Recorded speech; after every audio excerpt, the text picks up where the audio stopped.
Hello my viewers, welcome to my channel. একটা washing machine করতে এসে টপ লোড ফুল অটোমেটিক।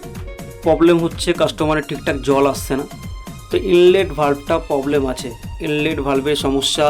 তো কাস্টমারকে বললাম চেঞ্জ করতে হবে। যাই হোক, আমি ইনলেট ভালভটাকে খুলেছি, খুলে এই ফিল্টারগুলো দেখতে পাচ্ছেন, এর মধ্যে প্রচুর ময়লা জমেছে, যেটাকে আমি ক্লিন করেছি। তারপরে সমস্যা সলভ হয়েছে কিছুটা, পুরোপুরি নয়।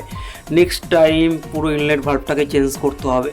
আর এভরিডে আমি ভিডিও পোস্ট করতে পারছি না, কারণ প্রচুর কাজের প্রেশার, তাই ভিডিও রেগুলার দিতে পারছি না। আমার স্টকে প্রচুর ভিডিও জমে রয়েছে, যেগুলো এডিটিং করে ছাড়বো, সেই ছাড়ার সময়টা হয়ে উঠছে না কাজের চাপে।